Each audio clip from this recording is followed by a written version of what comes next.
دیکھنے والوں اور سننے والوں کو حمزہ یوب کا سلام پہنچے۔ اسلام میں خنزیر کا گوشت کیوں حرام؟ سلطان صلاح الدین ایوبی سے ایک یہودی عورت نے پوچھا، سوال کیا۔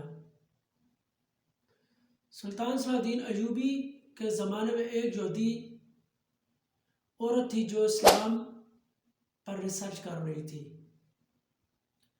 اس نے اسلام کے بارے میں بہت ریسرچ کی تھی، بہت کچھ سیکھا بھی، اس نے بہت کچھ پڑھا بھی۔ ایک سوال جو اس کا جواب اسے نہ مل سکا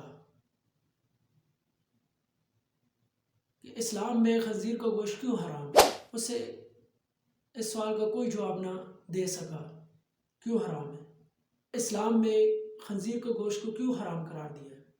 صرف یہی ایک بات تھی جو اس کو اسلام قبول کرنے سے روک رہی تھی۔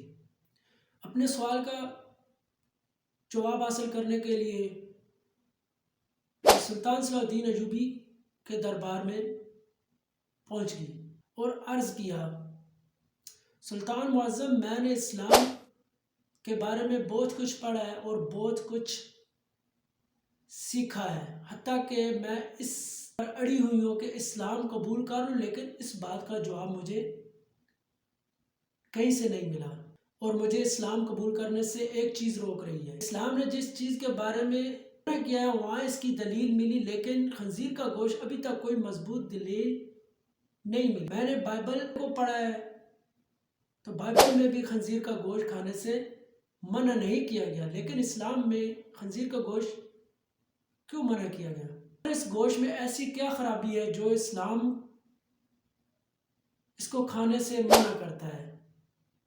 سلطان صلاح الدین ایوبی نے اپنے ایک مشیر کو حکم کیا، بائبل کی وہ کتاب میرے پاس لے کر آؤ جو اپنی اصلی حالت میں موجود ہو۔ جب بائبل کی کتاب پیش کی گئی تو سلطان نے وہ حوالہ تلاش کر کے اس یہودی عورت کو دکھایا جہاں لکھا ہوا تھا کہ خنزیر کا گوشت کھانا منع ہے۔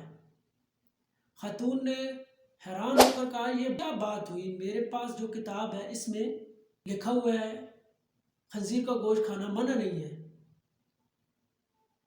یہ سن کر سلطان نے جواب دیا، مجھے ترس آتا ہے تمہارے ان لکھاریوں پر جنہوں نے اپنی عیاشی کے لیے اس پاک کتاب کو اپنے لفظوں سے تبدیل کر دیا۔ تمہارے پاس جو بائبل ہے وہ اصلی حالت میں موجود نہیں ہے۔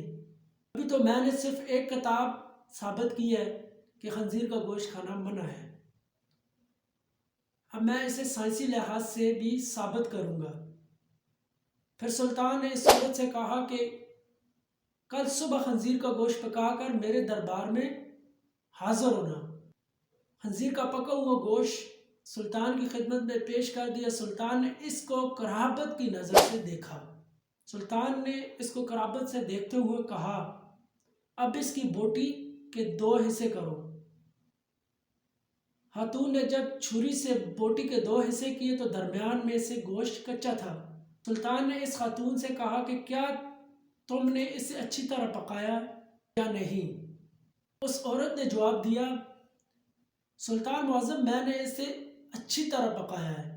تو سلطان نے کہا، اب تمہاری سمجھ میں یہ بات آ گئی ہے کہ یہ حرام گوشت اسے جتنی بھی اچھی طرح پکایا جائے یہ درمیان میں کچا رہ جاتا ہے، جب یہ تمہارے پیٹ کے اندر جاتا ہے تو بہت سی بیماریوں کا سبب بنتا ہے۔ دوسری بات یہ کہ سور جس جگہ رہتا ہے وہ اپنے ارد گرد کی تمام گندگی حتیٰ کہ انسانوں کی گندگی کو بھی کھا جاتا ہے۔ اس کی خوراک بہت ہی غلیظ ہوتی ہے اور اس حوالے سے وہ غلیظ اس کے گوشت میں بھی شامل ہو جاتی ہے، یہ خود بیماریوں کا منبع ہے۔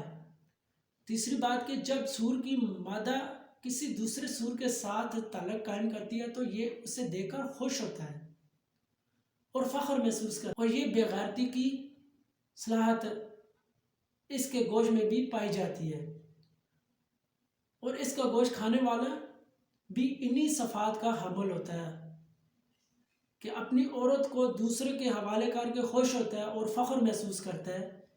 یہ واحد جانور ہے جس میں اتنی غلاظت اور بے شرمی بھری ہوئی ہے۔ جب آپ ایسے جانور کا گوشت کھائیں گے جس کی بنیاد غلاظت سے بھری ہوئی ہے تو وہ آپ کو کیا فائدہ دے گا؟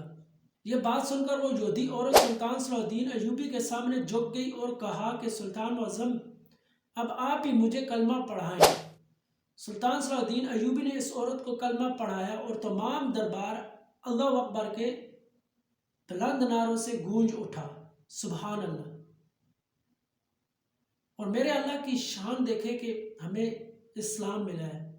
اسلام بہت سی ہمیں بری چیزوں سے بچاتا ہے، ہمیں بیماریوں سے بچاتا ہے، حتیٰ کہ ہمیں